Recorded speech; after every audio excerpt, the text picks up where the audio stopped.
With the second pick in the 2017 NFL Draft, the Chicago Bears select Patrick Mahomes, the second quarterback.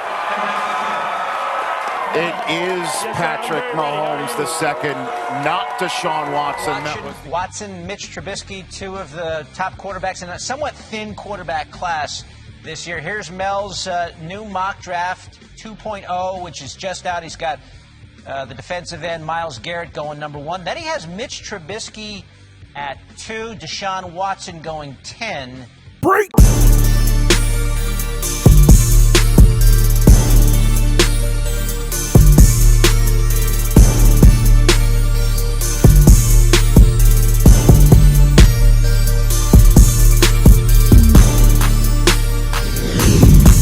The spring of 2017, and your team needs a quarterback in a draft class whose quarterback class seems to be fairly underwhelming and a little enigmatic. You have been watching Deshaun Watson make plays all year long for the Clemson Tigers, but there are questions about whether his size and his game would translate to the NFL. Mel, you have the Niners taking Trubisky over Watson. Why? Well, I think you look at the overall body of work of Mitch Trubisky this year. This was the only season he was a starting quarterback, so some will say, hey, a one-year starter, we can't take that high. But he had a great season overall. He did have the major struggles in the Sun Bowl against Stanford, where he had interceptions, bad decisions, some inaccurate throws, the fumble as well. Whereas Deshaun Watson late was playing his best football. Deshaun Watson early to midseason was not. You would have thought Deshaun Watson won the Heisman Trophy based on the way he finished. He did not. Lamar Jackson did. Why? Because he had early to midseason struggles with accuracy and decision making. Now he got hot, he caught fire. He had that great Final Four,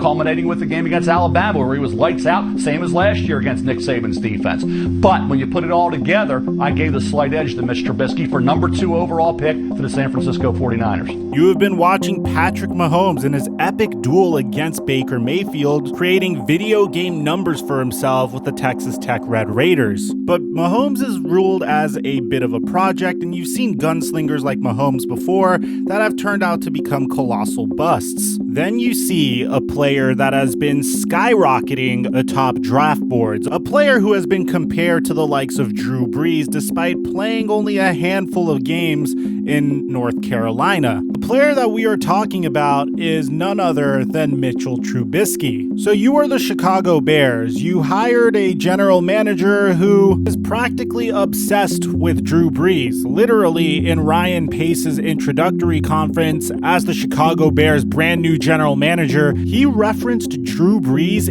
8 times. Because when Drew Brees was signed with the New Orleans Saints, Ryan Pace was a 29-year-old pro scout. The Saints would sign Drew Brees despite some injury concerns, and the result was the New Orleans Saints bouncing back from Hurricane Katrina oblivion to the NFC Championship game and eventually winning a Super Bowl. Going into the 2017 NFL Draft, Ryan Pace was officially looking for the next Drew Brees, and a lot of his pre-draft evaluation didn't make much sense. For example, at the Senior Bowl 3 months before the 2017 NFL Draft, Ryan Pace emphasized the pluses of college success for a quarterback, stating you want to look for a player who has lifted his program for the most part, because Drew Brees did that at Purdue. That was Deshaun Watson's defining characteristic. Clemson wasn't nearly as relevant as they were now before Deshaun Watson's tenure there. You could make the argument that Trevor Lawrence literally went to Clemson because of Deshaun Watson, because both of them are from Georgia. But Trubisky was 8-5 with the North Carolina Tar Heels,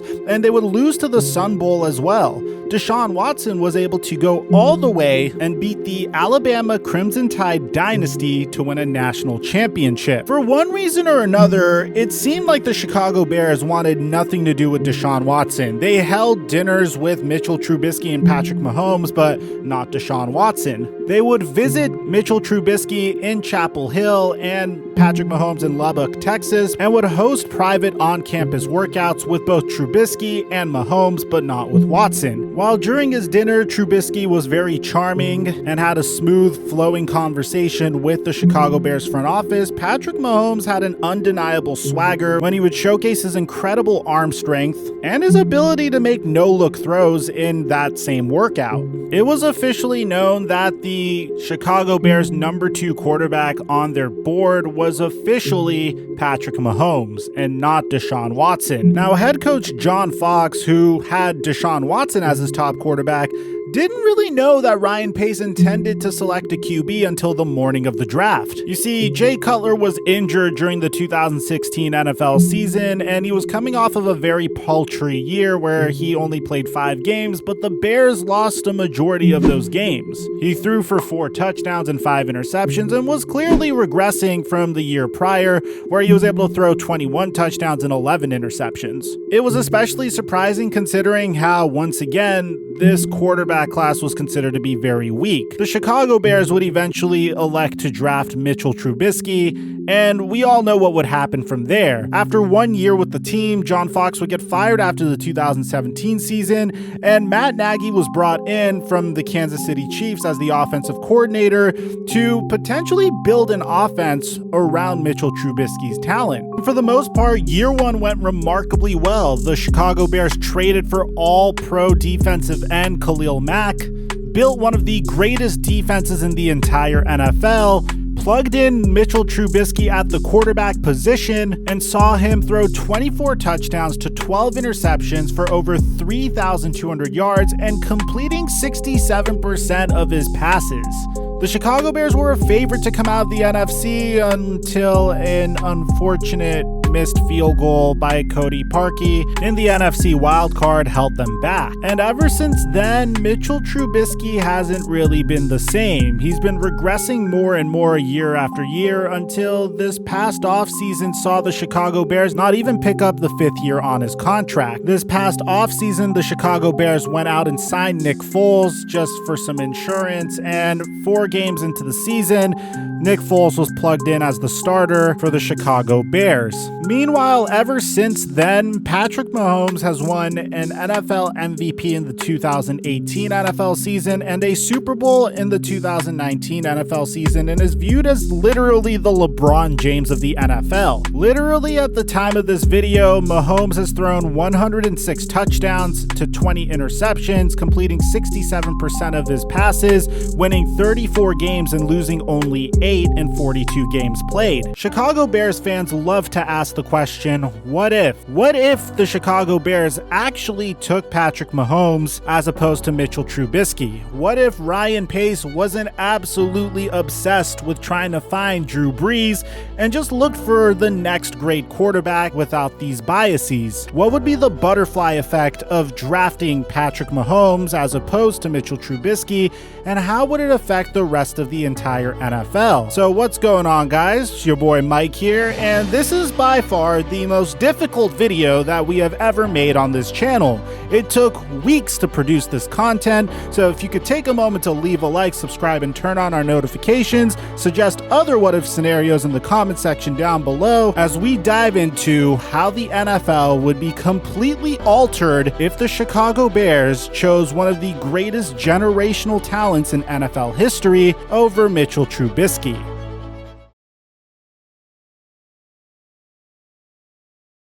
The San Francisco 49ers select Mitchell Trubisky. Quarterback. The Chicago Bears select Patrick Mahomes, the second. Quarterback.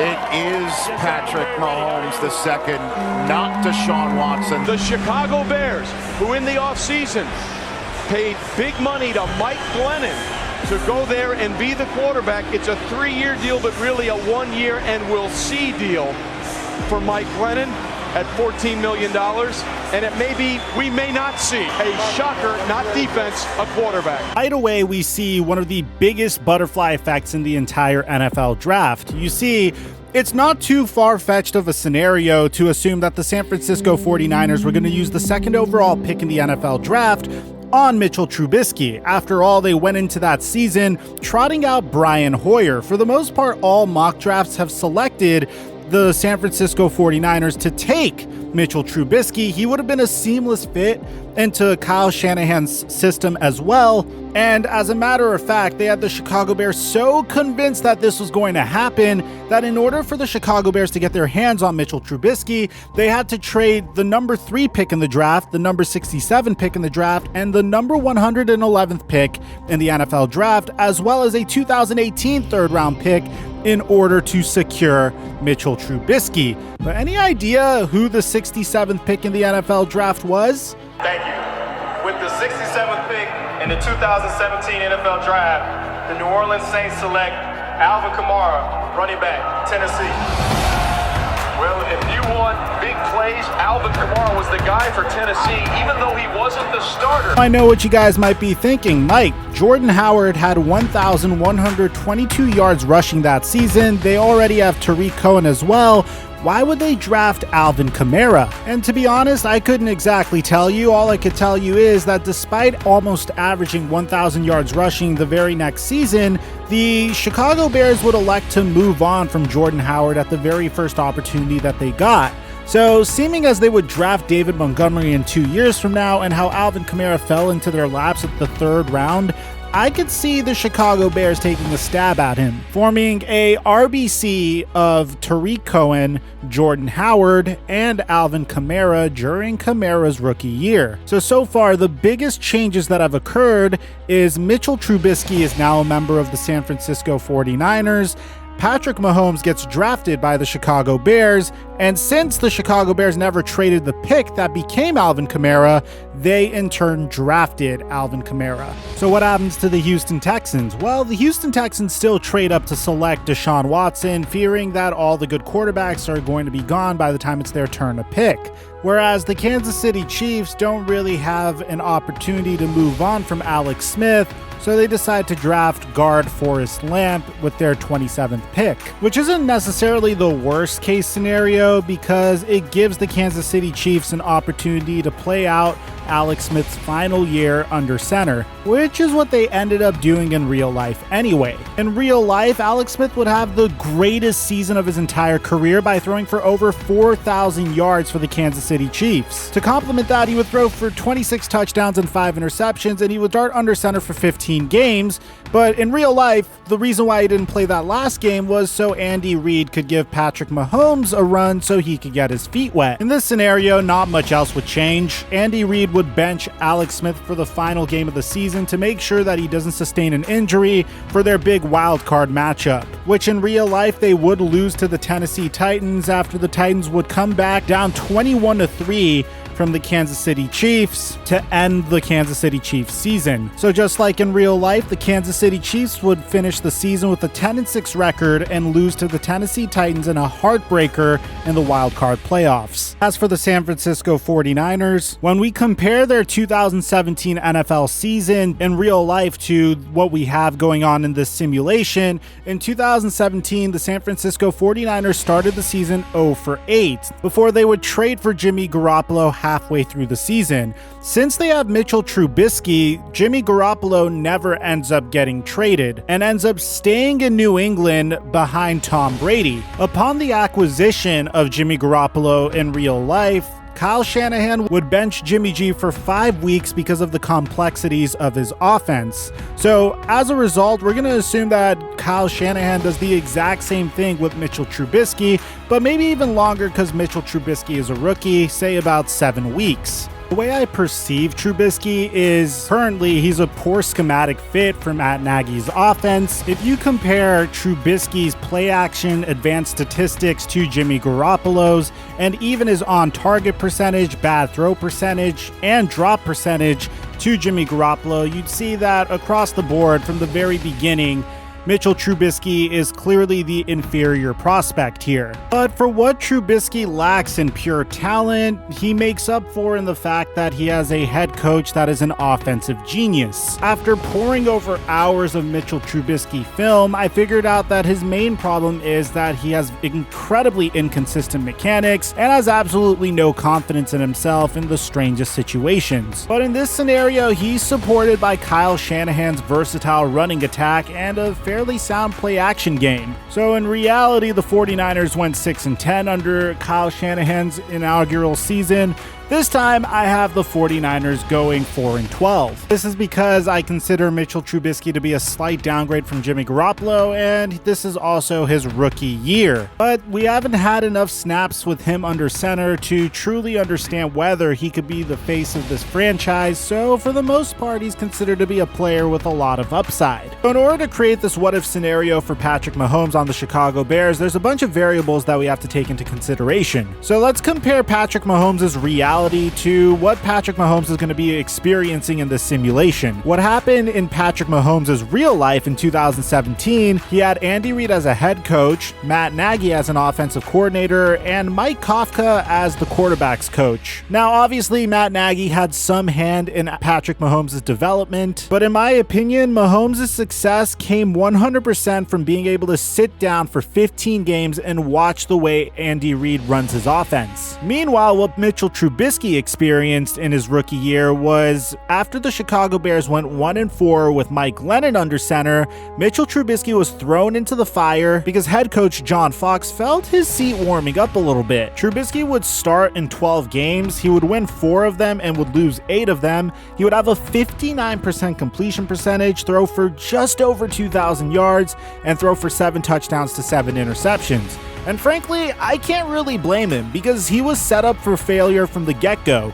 Literally, in his 4th week in the NFL, he's thrown into the fire and expected to throw to the likes of Adam Shaheen and Kendall Wright and Josh Bellamy. So in this scenario, Patrick Mahomes is going to experience the same thing. And he's clearly going to have a downgrade in his head coach, in his offensive coordinator, and his quarterback coach. He's not going to have the opportunity to sit 15 games and learn the offense. Rather, he's just going to be thrusted into the fire. Nevertheless, I still have Patrick Mahomes doing just enough to win Rookie of the Year in the NFC, throwing for 30 touchdowns and 18 interceptions and 3,900 yards with a 64% completion percentage. Nevertheless, that's still not good enough to make the Chicago Bears that much better because his supporting cast more or less sucks. The Chicago Bears get marginally better, but not enough to squeak into the playoffs in this what-if scenario. Although the Chicago Bears marginally improve with Patrick Mahomes under center for his rookie season, you have to bear in mind that the Chicago Bears did recently hire a brand new general manager. Typically, when a new general manager comes in and the coach isn't anything spectacular, he's going to replace the head coach with a man that he chooses. So once again, in this scenario, you have Matt Nagy drooling over the potential of Patrick Mahomes. Chicago Bears are drooling over the fact that Matt Nagy was able to put up an explosive offense with Alex Smith under center, who up until that point was known to be just a really good game manager. So yes, in this scenario, the Chicago Bears hire Matt Nagy. Now, you might be wondering what happens to the Kansas City Chiefs in this offseason because they still have yet to find a quarterback that could succeed Alex Smith. Andy Reid attempts to pay a king's ransom to move up in the draft to draft Sam Darnold because he's the only other player that could actually fit into a system. Nevertheless, there's no amount of capital that Andy Reid could give up to trade up for Sam Darnold, mainly because the Kansas City Chiefs didn't have a first-round pick that year. With that being the case, the Kansas City Chiefs opt to franchise tag Alex Smith, rewarding him for the remarkable season he had under center. The stage is set for the 2018 NFL season. So let's take a look at the NFC and how things change now that the Chicago Bears have Patrick Mahomes under center. Originally, the Chicago Bears would go 12-4 this season after trading for Khalil Mack. Now, in this scenario, the Chicago Bears deliberate heavily about how they should build around Patrick Mahomes. Should they try to get him additional help on the offensive side of the ball because, well,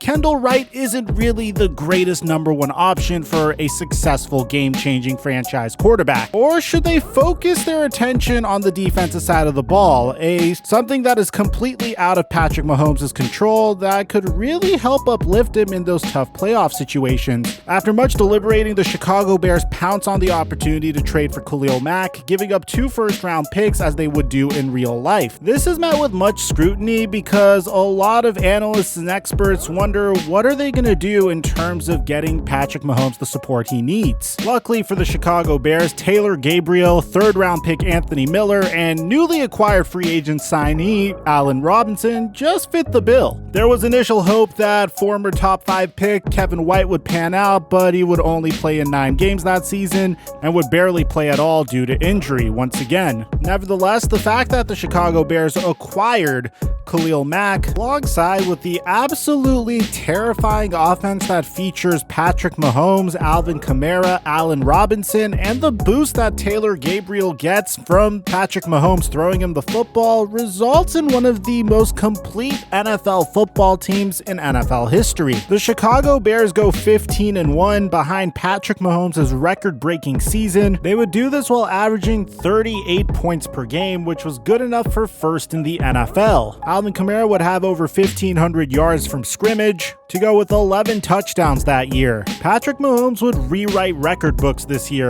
throwing for 52 touchdowns and 11 interceptions. Not that far off from what he did in real life, although in real life he threw for over 5,000 passing yards. In this instance, he throws for 4,800 due to the Chicago Bears leaning a little bit more on the rushing attack to balance out their fantastic defense. Regardless, Patrick Mahomes still wins NFL MVP in his second year, and Matt Nagy wins Coach of the Year. Ryan Pace wins NFL Executive of the Year, and the Chicago Bears clinch a first-round bye. What about the San Francisco 49ers? Well, in reality, in 2018, the San Francisco 49ers would go 4-12 after Jimmy Garoppolo would start 3 games for them under center before sustaining a season-ending ACL injury. But in this scenario, Mitchell Trubisky doesn't get injured, so the San Francisco 49ers are able to make a decent little push in the NFC. However, they are still in the same division as the Los Angeles Rams, who had an extremely dominant season that year. As a result, the San Francisco 49ers finished slightly improved, but due to the absolute competition in their division, they would not be able to enter the playoffs as a wild card seed because they would only finish 7-9 on the season. This is mainly more to do with the fact that their division is so freaking tough as opposed to their own individual skill not being good enough, because they share a division with the Seattle Seahawks and the original NFC champions in the Los Angeles Rams. Trubisky nevertheless has a fairly solid season, throwing for 17 touchdowns and 10 interceptions while throwing for 2,800 passing yards. He doesn't have nearly as remarkable of a season as Patrick Mahomes, but he's not as terrible as he would have been originally on the Chicago Bears. This is mainly because his deficiencies are padded up by a very versatile Kyle Shanahan rushing attack. But nevertheless, the San Francisco 49ers defense isn't nearly what it's supposed to be. So how about the Kansas City Chiefs? This is clearly a huge season for them because typically they would have had Patrick Mahomes and, well, they would have dominated the entire AFC. But they don't have Patrick Mahomes in this scenario, so they run it back with Alex Smith.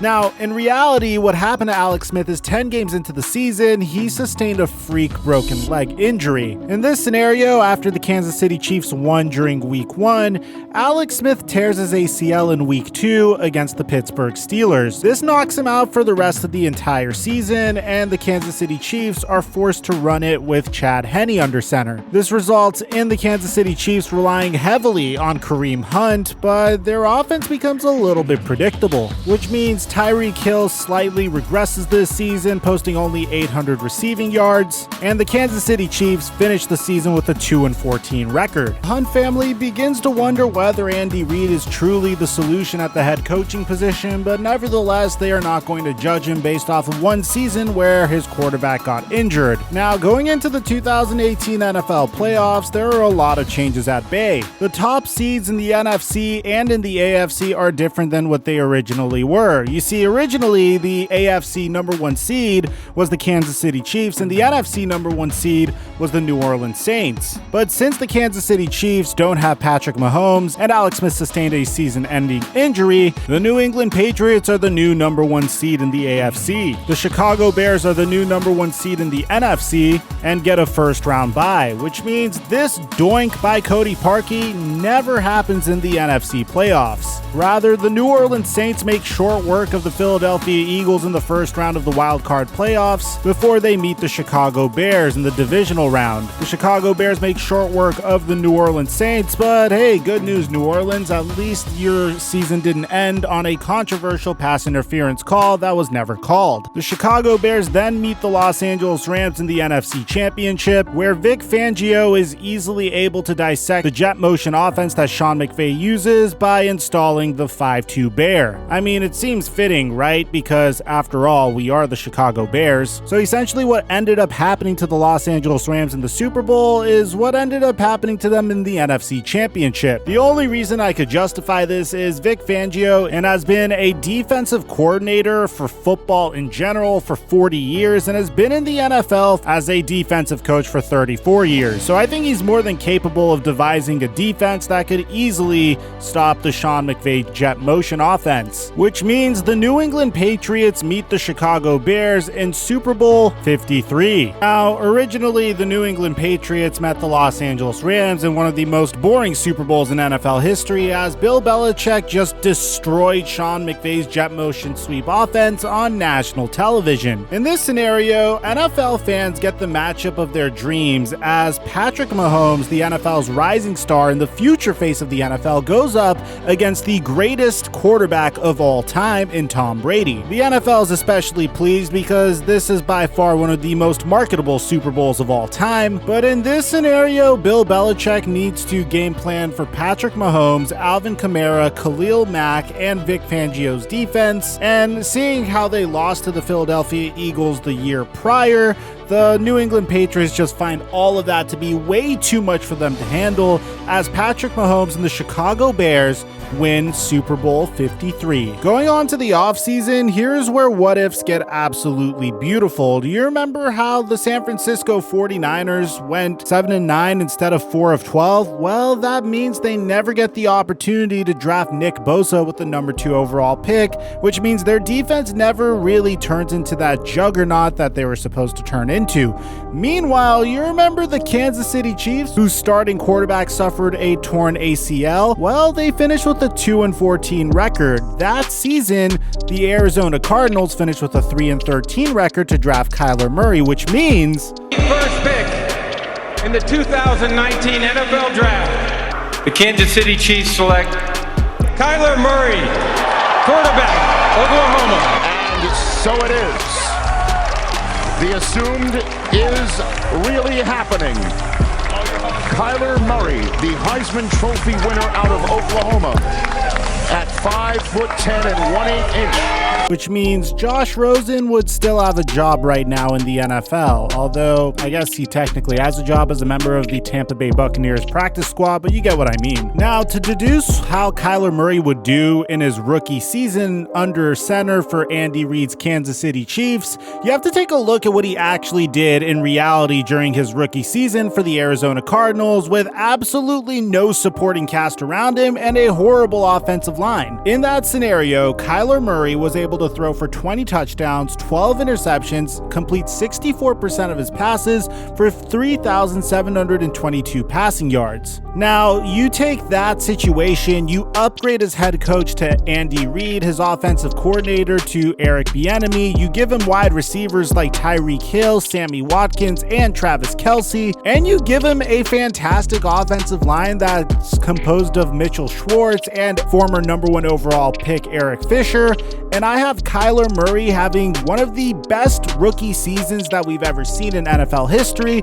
only comparable in this situation to Patrick Mahomes. In his rookie season, Kyler Murray throws for 34 touchdowns, 18 interceptions, 4,432 passing yards, and completes 63% of his passes. The Kansas City Chiefs go 13-3 with Kyler Murray under center. The San Francisco 49ers end up being extremely mid as a team because they never are able to capture their defensive identity because they never drafted Nick Bosa, which in my opinion is the player that really set their defense over the top as one of the most dominant defenses in the NFL last year.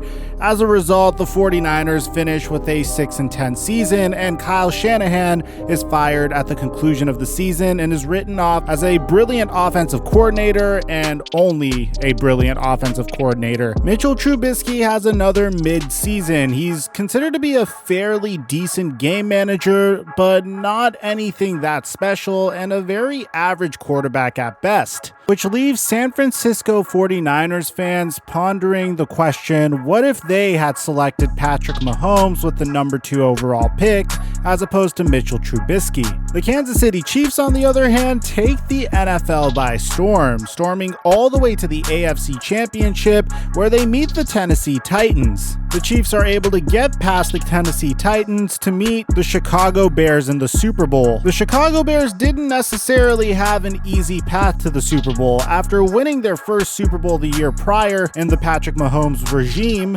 Mahomes once again came out slinging the rock. He did miss a few games due to injury, but was good for 31 touchdowns and 7 interceptions on the season for 4,200 yards. The Chicago Bears would go 13-3 themselves and meet the Kansas City Chiefs in the Super Bowl. Two narratives that dominated the Super Bowl were student versus teacher and experience versus inexperience. What Matt Nagy lacked in coaching experience, he made up for with a Super Bowl ring. Meanwhile, Andy Reid has been here before and has a knack for not being able to deliver in these situations, having lost his Super Bowl opportunity with the Philadelphia Eagles and not really having an opportunity to make it back since. Would he be able to do so with a rookie sensation under center? Would the Chicago Bears defense featuring Kyle Fuller, Khalil Mack, and Roquan Smith be enough to stop this versatile offense? As much as I would like to say yes, and as great of a story that would be, there's no way a rookie Kyler Murray would be able to take this remarkable Kansas City Chiefs offense against the likes of the most complete football team we've ever seen in NFL history. The game would be a 48-14 rout that would be won by the Chicago Bears, as Matt Nagy would open a can of whoop ass on the Kansas City Chiefs. Now, that isn't to say it would be all sunshine and rainbows from there, because the following season would be filled with a ton of drama and controversy surrounding the Chicago Bears dynasty. You see, Patrick Mahomes was due for an extension. No other NFL QB in NFL history has ever had a career of the likes of Patrick Mahomes, winning 2 Super Bowls in literally 3 seasons in the NFL. Meanwhile, you have Khalil Mack that you already extended, and Alvin Kamara that is also going to be demanding a contract extension himself. So as a result, there is a ton of drama brewing in Chicago, but for now, this is where our story ends. If you made it to the end of this video, I highly recommend you subscribe, turn on our notifications, and leave a like on this video, because we upload a ton of content like this, and if there are other what-if scenarios that you would like to see, let me know in the comment section down below. Aside from that, I'm your boy Mike, and I'm dropping our mic until our next upload.